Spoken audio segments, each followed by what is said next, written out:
Welcome back to this week's edition of the Rock and Roll Ghost Podcast. This week we have actor and author Richie Stephens, whose book, The Gangster's Guide to Sobriety, is out now. It came out in May. Welcome to the show, Richie. How are you today? Hey, Brett. Thanks for having me on. I'm pretty good. How about yourself? Good. Hold on one second. Sorry, I'll have to edit that out. That Grace popped in and out, so. Hey, sorry, my Zoom app crashed for a second. No, sorry, okay. guys. I'll let you get back into it. All right. Hold on one second.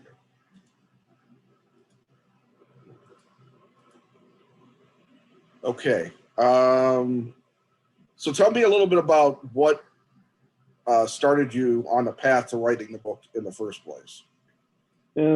Well, so I'm a sober alcoholic and drug addict, and part of the deal of being sober, I got sober by going to 12-step meetings, and part of the deal of that can be about telling your story to people, let them know how you recovered. And I have been doing that for a lot of years in the program I'm in, and then I just a lot of people suggested I should write a book. And I finally got around to doing it. I thought it might be helpful to people, and it's a pretty crazy story. So, yeah. So what you approached the guys, John Altschuler and Dave Krinsky. How did you? I mean, were you looking to them specifically, or how did you go about for co-writers on this? No, not at all. So John and Dave are the creators of Silicon Valley and King of the. They were showrunners on King of the Hill. They're big Hollywood writers. But I didn't contact them about the book at all. The reason I got in touch with them at the start is because I was helping out a buddy who had a comedy project, and he wanted to get it produced. So he asked me to reach out to some people. So that's the reason I reached out to them at the start. Oh, that's how that worked out. Yeah, okay. Yeah, I was trying to help out a friend because at that point, my original draft of the book wasn't finished, and I didn't even really think of it as a comedy, So, yeah, my friend's project wasn't really a fit, but they were interested in my story, and John asked if I wanted to partner up on it because the idea was to make it into a TV show. And we went to his manager, and the manager basically said it's easier to get a show greenlit if you have a book.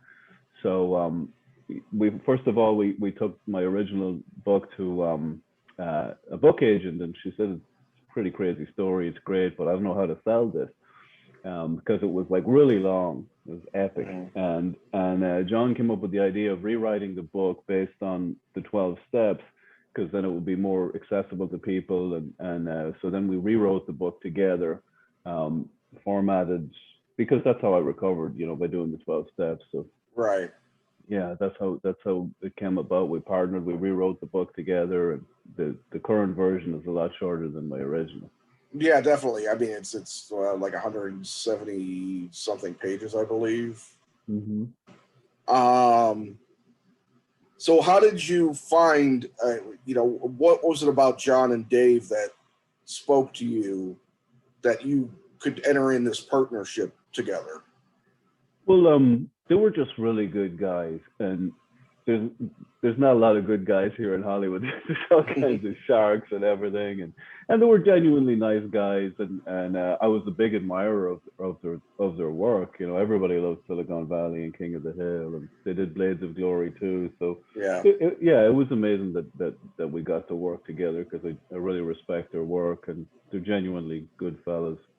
So I trusted them with my story. Mm-hmm. Yeah, and the show is you guys are all still developing it, correct? Yeah, we've got a bunch of production companies interested at the moment. We don't know what path we're going to take yet, but yeah, we have a lot of interest in it. Cool. And how different is it for you to translate your story from initially your version of the book to now the one that's released, and then turning that into a show? What can you kind of say about the difference between those processes early to now transforming it into a different medium entirely? Well, originally the way I wrote it out was I just wrote everything that happened to me, all the crazy stuff from age 14, 15 up to about 29, 30. So there was like a lot of material in there. And what we did with the book, we distilled it down so that it wasn't so bleak and it wasn't so, it was more digestible to a regular person, you know? And part of writing the book with John and Dave too, when I wrote my original chronology, there wasn't a lot of introspection, like, why did I do this? How did I feel about this? You know, it was literally this happened and then this happened and then this happened. And then God knows how it's going to go in terms of the TV show. It'd probably be 1 hour drama, I would imagine. Okay. You know, All yeah. Right. Well, you know, and how do you feel about the finished product in regards to the book? And how do you feel it's being received so far?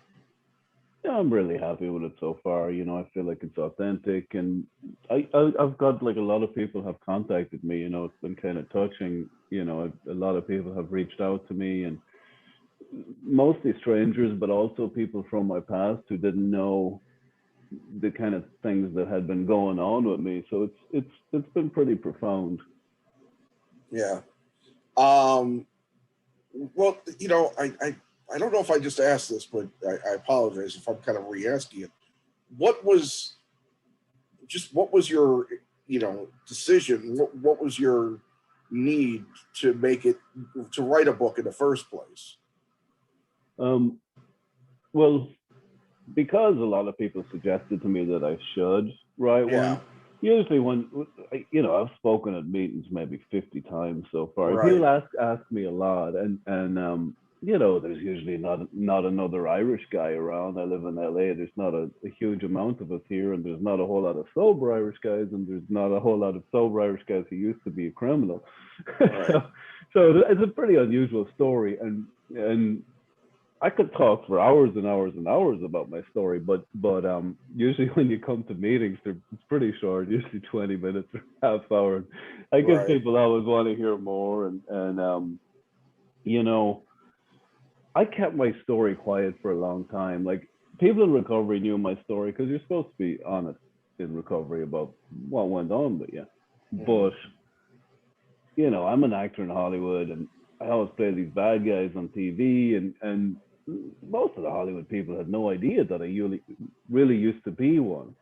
So part of it too was like about being authentic, and also that it could potentially help somebody else who's struggling, or maybe the family of somebody who has an addict or an alcoholic in their family and they don't understand it, you know, and the fact that I'm still alive and I'm not in jail, like, you know, I should be dead or in jail, and I'm not, and it's a positive story. I got help, and I was able to change the road that I was on. So if somebody like me can get their shit together, there's probably hope for anybody, you know. Yeah. I mean, you definitely described the, you know, the complete essence of hitting your bottom, you know, in the book, and there's just so much of it that I found fascinating, actually. But that particular insight into just, you know, knowing when you really hit bottom and not going over the edge, you know, that not many people, you know, get to both stages, you know, necessarily, and just getting past that is a Herculean effort, I would imagine. Well, you know, I had a lot of help from other people. I don't really pat myself on the back. You know, I have a lot of dead friends who weren't so lucky, you know. I didn't mention all of it in the book, but like, I had like multiple suicide attempts down through the years, and pretty much every time somebody else like stepped in and stopped me, you know, and I was very fortunate that there was people around to help me when I was in a bad spot. And the guy who actually took me to meetings at the start and showed me how to live a different way, he really saved my life. That was Bernard, or Americans would say Bernard. Yeah. But yeah, he saved my life. So I didn't do this on my own. I got lots of help, and I was very, very No, fortunate. I meant more you had to do the initial realization that you were bottomed out and that you were going to live on your own. That was the part I was getting at. Like I totally get you needed more assistance, but I was just saying that part alone is just such a huge effort, Yeah, you know what it was as well, Brett. So, like down through the years, like related to drinking and getting high or getting in trouble with the cops or pissing off the wife or whatever it was. Like there was a lot of times down through the years where I woke up in the morning really badly hungover, really badly coming down, and I would say to myself, "Oh my God, I need to quit. I'm never doing this again." I said that so many times, and then after I would feel better, like a week or two later, my mind would change again. Right. I'll be, I didn't really mean that. Maybe I was being overly dramatic, but for some reason, that time in 2010, this feeling stayed with me. It was a blessing that I didn't change my mind, or my mind didn't change again that time, because I had that kind of experience so many times down through the years. But for some reason, September 2010, my mind just stayed in that frame of mind, like, let's stop doing this, whatever it takes. Yeah.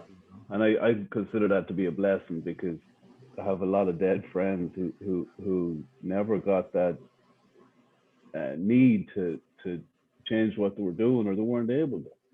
Right. Right. That's actually a really good point. Well, let's talk a little bit about your acting. I mean, what you have been in a bunch of shows.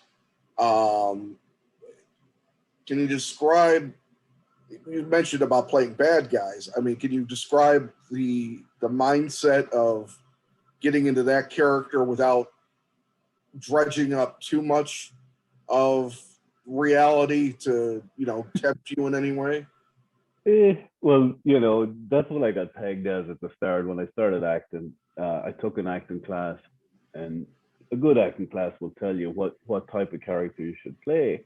And they told me at the start, I'm bad guy all day long. So it could have been worse, So I started auditioning for bad guy stuff, and I have so much life experience from misbehaving and fighting and all the crazy stuff that happened to me. It just, I think most people who play those kind of roles have never had those kind of experiences, so they're imagining what it might be like. But for me, I've been in some crazy situations, so I didn't have to imagine. And besides that, it didn't make me, wish, I wish I was still doing this kind of stuff. I'm just grateful that I'm not doing it anymore. And it's kind of life is kind of ironic, because before everybody knew that was my past, all my old cronies that I used to hang out with, all the old gangsters from back home and from here, they had already seen me on TV, and they're like, "What's this fool doing on TV?" Because that was like the inside joke between us for so long, and now everybody knows. Yeah. Have you been working on anything recently that's coming out soon, acting wise? I'm on hold for a TV show right now. I'm not allowed to say what it is, but it's one of my favorite ones, so I hope I get it. Last year I was on Days of Our Lives. I had a run on that, and I was on NCIS, and I did a movie that hasn't come out yet called Karaganda. Okay. And what's that one about? It's like a Russian mafia kind of thing. They might make it into a miniseries. I haven't heard the latest on it, but I shot that a few months ago, and I'm auditioning for stuff all the time too. Yeah. Do you make your primary living now as an actor? Yeah, and a writer. Okay. Yeah. Well, that's pretty solid. Yeah, that's the goal. It's good work when you can get it. Yeah, no, I mean it's not easy, to be a working actor. I mean, oftentimes it's, as far as making actual money from it enough to not have to do anything else. Yeah, it takes a little while to get there. Like I did all the broke ass factory jobs. You know, I've waited tables, I've bartended, I've driven Uber, I've delivered food, I've been a bellhop at a hotel. You know, all these kind of things. Like it's all honest work. It doesn't pay as well as the dishonest work, but I've done all those kind of things, and I also do project management in construction. Okay, yeah, because you mentioned that in the book. Hmm. Yeah. What do you like to do for fun? I mean, now that you're more than 10 years sober now. I mean, you've obviously had to retool your mind in a lot of ways to have fun in a different way. So, what is it you do for fun? Well, I like eating out in good restaurants. I enjoy cooking. I'm a bit of a foodie. I smoke cigars. Cigars are my one vice. I do enjoy that, and you know, I enjoy comedy. I like watching TV. I like reading. Nothing too crazy exciting. Yeah. I mean, it's always fascinating to me that the changing of the mindset from being an alcoholic or being an addict and changing your life radically. You have to, as you say, get in the book. I mean, you had to really wrestle with a lot of things. When Bernard is kind of holding your feet to the fire about your what was, damn it, I just had it. The list that you had to make of people you were angry with. Oh, the shit list. You had to admit that you played a part in why you were angry at them, and I think that's going through all of that's got to be really difficult, I would imagine. Yeah, like, Bernard, he gave it to me straight. He didn't fuck around. Like he he wasn't afraid to tell me the truth.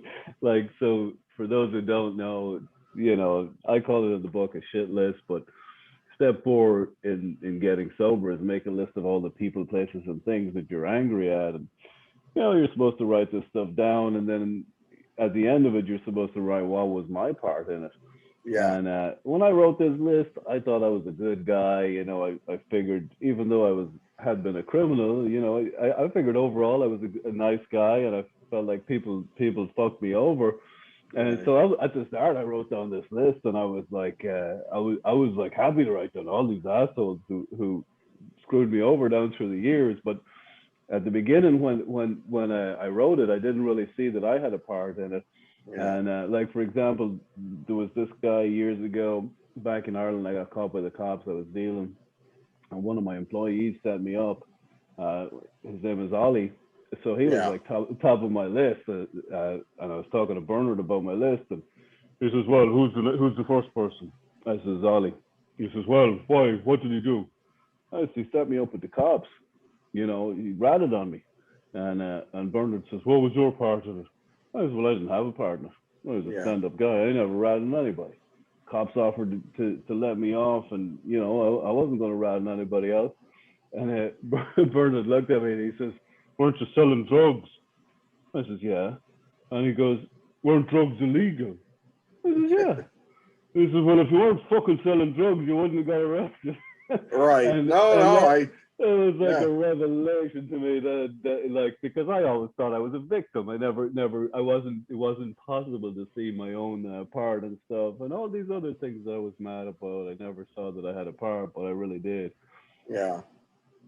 No, I can relate to that. I got divorced a number of years ago, and during my marriage, my wife was able to make me understand that any actions I did that caused a negative impact to our family, even though I wasn't meaning to do them necessarily, they happened because I did or didn't do something. You know what I'm getting at? Yeah. And I've always been a fairly not self-centered, inward looking person. But there were still, things that I didn't really grasp, and it's kind of amazing. I kind of went through that. Now I kind of have that through my head all the time. It's like when I get upset about something, I have to think, well, is it their fault or is it mine? Mhm. It's somebody's fault. I mean, Yeah. you're in traffic and somebody tries to get in your lane when you're right there. Mhm. Not necessarily my fault that they tried to do that, it's theirs. But there's a lot of situations where um, people don't look inward and they don't see Mhm. they actually created the situation where the trouble came from. Yeah. Oh, yeah. It's much easier to blame other people than to look at your own part. You know. Yeah, yeah, Yeah. Well, nobody's perfect, and yeah, and shit like that when you're driving. Everybody's just trying to get where they're going. It's not right, personal. You're not saying I right. want to fuck Brett Although today. Like, I suppose I suppose if I'm thinking about it, maybe I was speeding, yeah. and maybe I shouldn't be speeding. If I wasn't speeding, it wouldn't be right there. I don't know. I don't know if I'm willing to go that far. Yeah, I'm no angel either. Don't get me wrong. I get mad the same as everybody else. Yeah, I can imagine. Uh, And, so, what are your hopes going forward? I mean, you're planning on staying sober, and that's a great thing. But what are your hopes for the future? Even if it's in the immediate future, what are you looking forward to?